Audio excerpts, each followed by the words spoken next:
welcome to Pomegranate Plays. Tonight is First Friday. We do this every other month, and we showcase women artists and poets. And so we have a number of women artists on display tonight.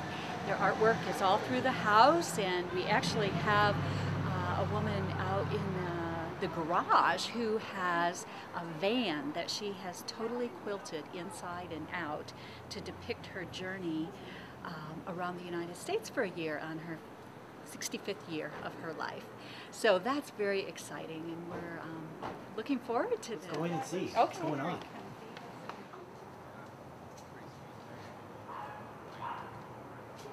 This is Jennifer. Hello. Phelps. She is in charge of our whole creativity stream here at Pomegranate Plays. And so she organizes First Friday along with a whole group of women. And Jennifer is a poet herself. This is our tea room. Come on in. Okay. So we have it set up with food for First Friday, but normally the tea room is open for anyone that wants to stop by and have a cup of tea. It's just a self-serve. 750 Clarkson. I'm sorry, 750 Clarkson. 750 Clarkson, and we do have parking in the next block on the other side of the street at 851 Clarkson, and that is donated to us by a law firm there. They allow us to use their large parking lot in the evenings and weekends for our events. So that really helps, because parking is always a little tight in Capitol Hill, so we do encourage people to walk or ride their bikes or carpool when they come down. This is set up for our poetry reading tonight. This is the largest room in the house, the Suchi room, and we named each of the rooms after women we admire. Oh gosh, it's been way too long. I said I gotta come back. I'm glad. How are you doing? This is Barry Joy, and Barry had the great idea of, she loves to cook, so she had a great idea of fixing soup on Fridays and opening the house for anybody that would like to stop by and enjoy a nice bowl of soup. And so she and Amanda has come alongside her now and to help prepare it. So they prepare fresh soup every Friday morning. And I just talked about what you should have been talking about. Oh no, that's okay. One of the things that's really great about it is we figured if we had a place where people could come in an informal, fun kind of way and sit down and have something good to eat in front of them, that it would be a good way for women to connect with each other, to get to know each other, to support each other, tell each other their stories. And what's been happening is there have been all kinds of connections that are being made all the time in such a divinely inspired way. Because, for example, yesterday Amanda and I were meeting because we got connected through Pomegranate Place, so we're going to do catering together. So we were talking about that, and we were saying, you know, we should find some place that has an urban garden, so next year, when we really get this thing going, we can work with them to buy produce from them. And today, a woman came who does volunteer work with an organization that has an urban garden. So it was like so quick. And there were, today was an amazing day. There were lots of people here, lots of connections made, lots of fun, lots of talk, lots of energy. So that's what it's all about. What's her name? Did a little laugh like her too. I'm Meredith. Because she'll go. Dolores, are you here with me? It's so cute. Okay, you guys can accept. Welcome to Pomegranate Place. This is a place that means so much to me because at Pomegranate I met my best friend Constance. And it wasn't planned. It was one of those things that we were both coming here for different purposes. She to do some painting and some work on the house, and me to do some volunteer work, to do welcoming and greeting to Pomegranate. And we just came together and decided, gosh, she is my new BFF. She's my new best friend. Pomegranate is an amazing place. It's a place of grace. It's a place of creativity, exploration. It's also a place where women can come together, and instead of breaking each other down, we can have diversity amidst solidarity. And I think that's a huge, huge piece of it for me, as a place to feel safe and feel loved and be able to explore my own giftedness. And for me, it's a home away from home. That place you can come and you're going to always be welcomed, and someone's going to say, hey, I'm so glad to see you, and have a cup of tea, and tell me about life and what's going on with you. Oh, it's not cute. It's cool, it's powerful, but it's still cute. Hey, follow us and we'll show you Lori's quilted van. It's magnificent. Come on into Pomegranate Place.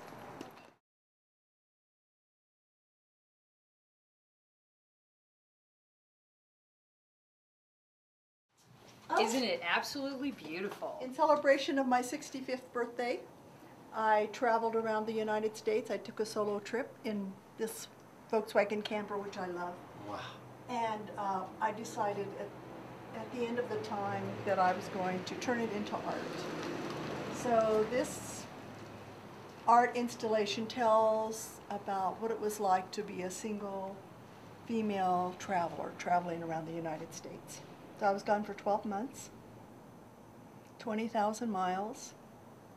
Inside it's kind of about creating a cozy interior space for myself when I was traveling.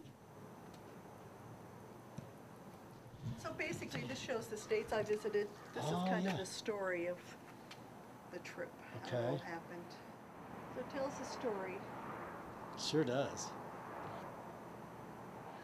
Gangs of quilt thieves all over town. Yeah, it's hard. It's hard to keep those quilt thieves away.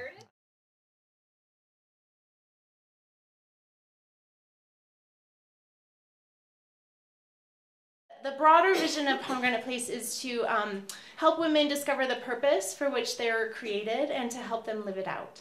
So that is the overarching umbrella. And so there are 6 streams. There's the creativity stream, again, which I help with. There's the community stream.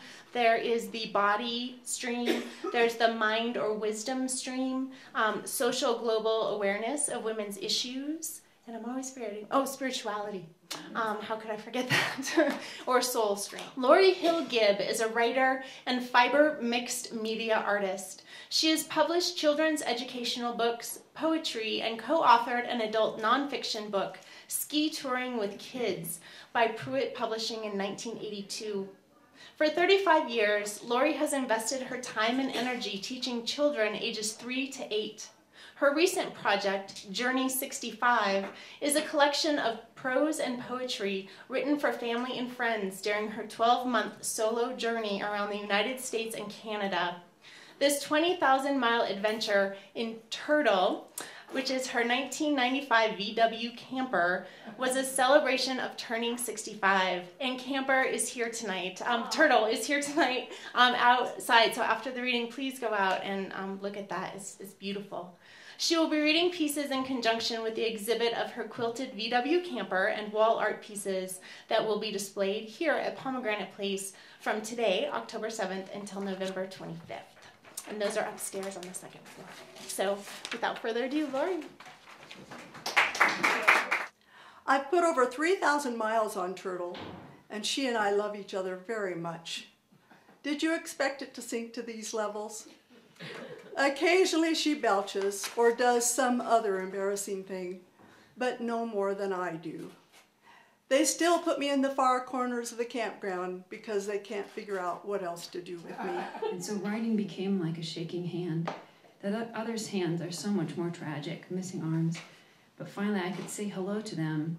I can say hello to you and not be a visitor. I can also be a friend. If any of you have suffered, then through this text I am shaking hands with you. Now a business writer based in Boulder, Linda is currently working on her 4th book, Hodiamant, a novel of St. Louis. In support of that project, she maintains a website and blog called thewellstonloop.com. I knew a lot of them, of course, from days at the diner. I always was one who could get along with a bunch of fellas, and they took to me right quick, too. Said I was a far sight better cook than Etta Baines had been. Why, she was just slinging hash, one deckhand said. But you're cooking, Fanny. Now this is what I call a home on the river.